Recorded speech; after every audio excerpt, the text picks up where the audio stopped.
Hello student, welcome and very very good morning to you. আজ আমি তোমাদের কাছে আলোচনা করব এবছর যে নতুন সিলেবাস তৈরি করা হয়েছে সেই সিলেবাসে ফিজিক্সে কি কি থাকবে, কি ধরনের প্রশ্ন থাকবে এবং এর সিলেবাস। এর আগে আমি তোমাদের কাছে এই সেমিস্টার সম্পর্কিত একটি ভিডিও আপলোড করেছি, তোমরা ওটা দেখে নিও। এটা এর ফলো আপ ভিডিও।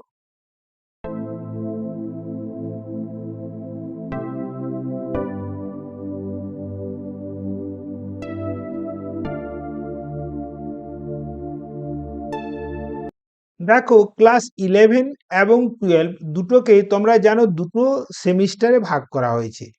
ক্লাস 11 এর জন্য সেমিস্টার 1 35 মার্কস থাকছে এবং সেমিস্টার 2 এটাও 35 মার্কস থাকছে। আর তোমরা এটাও জানো এটা নভেম্বর মাসে এক্সাম হবে আর এটা মার্চে এক্সাম হবে।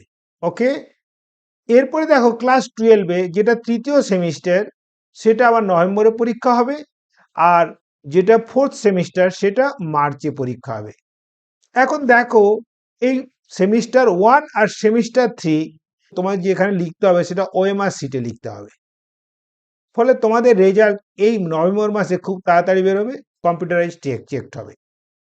এরপরে দেখো, এই সেকেন্ড সেমিস্টার আর ফোর্থ সেমিস্টার এটা থিওরি টাইপের কোশ্চেন। তাহলে তোমাদের জেনে নিতে হবে যে তোমাদের ফার্স্ট সেমিস্টারে কি কি আছে আর সেকেন্ড সেমিস্টারে কি আছে। এরপরে দেখো সিলেবাস, দেখো ফিজিক্সের সিলেবাস দেখো। এই এটা সেমিস্টার 1। দেখো, এই ফার্স্ট চ্যাপ্টার পড়েছে কি বলতো, দেখো ফিজিক্যাল ওয়ার্ল্ড অ্যান্ড মেজারমেন্ট। তার মানে কি বলতো, একক এবং পরিমাপ পদ্ধতি। এখানে তোমাদের 3 মার্কসের কোশ্চেন থাকবে, সমস্ত এমসিকিউ বেসড কোশ্চেন থাকবে। তোমরা যদি আমার এই তোমরা যদি আমার এই চ্যাপ্টারের ওয়ান শট ভিডিও এবং অন্যান্য এমসিকিউ টাইপ ভিডিও দেখে নাও, দেখবে এখান থেকে তোমাদের কনসেপ্ট পুরো ক্লিয়ার হয়ে যাবে। তাছাড়া এই এমসিকিউ তাছাড়া এই এমসিকিউ টাইপ কোয়েশ্চেন ট্যাকেল করার জন্য তোমাদের কিভাবে পড়তে হবে তার একটা দিশা দেখাবো। এটা পরবর্তী ভিডিও তোমাদের আপলোড করব।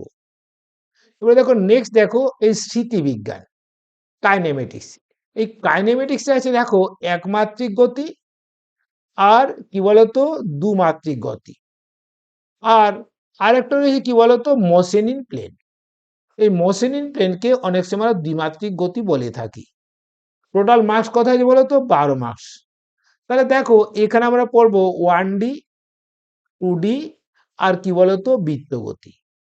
দেখো বৃত্তগতিতে আমরা পড়বো কৌণিক সরণ, কৌণিক ত্বরণ, কৌণিক বেগ, তারপরে কৌণিক বেগের সঙ্গে রৈখিক বেগের সম্পর্ক, কৌণিক ত্বরণের সঙ্গে রৈখিক ত্বরণের সম্পর্ক, আবার স্পর্শকীয় ত্বরণ এবং অবিলম্ব ত্বরণ। এরপরে দেখো লজ অফ মোশন, নিউটনের গতিসূত্র। নিউটনের গতিসূত্রে পড়বে নিউটনের গতিসূত্র, ঘর্ষণ এবং বৃত্তগতির শেষের দিকটা, অর্থাৎ অভিকেন্দ্র বল, অপকেন্দ্র বল এবং অভিকেন্দ্র অপকেন্দ্র বলের ক্রিয়ায় বিভিন্ন বস্তুর গতি। বোঝা গেল? এবং এতে 8 নাম্বার থাকছে। তোমরা কত নাম্বার পেলে? 12 প্লাস 3 প্লাস কি বলতো 8, অর্থাৎ তোমরা 23 নাম্বার তোমরা সিলেবাসটা পেলে। নেক্সট তোমাদের রয়েছে কার্য, শক্তি এবং ক্ষমতা। এই কার্য, শক্তি এবং ক্ষমতার সঙ্গে দেখো উলম্ব বৃত্তগতিটা দেওয়া আছে, এটা তোমরা ভালো করে দেখে নিও। আর এতে মোট মার্কস আছে কি বলতো না 5 নাম্বার। আর সবার লাস্টের যে চ্যাপ্টারটা রয়েছে সেটা motion of system of particles and rigid body, অর্থাৎ স্থিতিবিজ্ঞান এবং ঘূর্ণগতি। এটা তোমাদের ভালোভাবে পড়তে হবে এবং এতে 7 মার্কস আছে। তাহলে বলো তো কি করে হলো বলো তো, দেখো 7 প্লাস 5 প্লাস 8 প্লাস 12 প্লাস 3, অর্থাৎ 35 মার্কস। এই 35 মার্কস কোয়েশ্চেন এটা পুরোপুরি এমসিকিউ আসবে। আর তোমরা জানো ফিজিক্সে এমসিকিউ কোয়েশ্চেন অ্যাটেম্প করা খুব টাফ, কারণ এখানে নেগেটিভ মার্কিং হওয়ার চান্স খুব বেশি। তাই তোমাদের ঠিকমতো পড়তে হবে।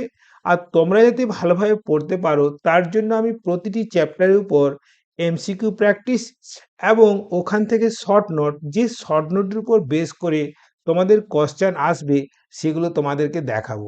এই সিলেবাসটি তোমাদের ক্ষেত্রে খুবই উপযোগী, কারণ তোমাদের যে NEET, main, advance, WB joint যে সমস্ত কম্পিটিটিভ এক্সাম রয়েছে সেগুলো টেকেল করার জন্য তোমাদের এইরকম সিলেবাসেরই দরকার ছিল। ওকে।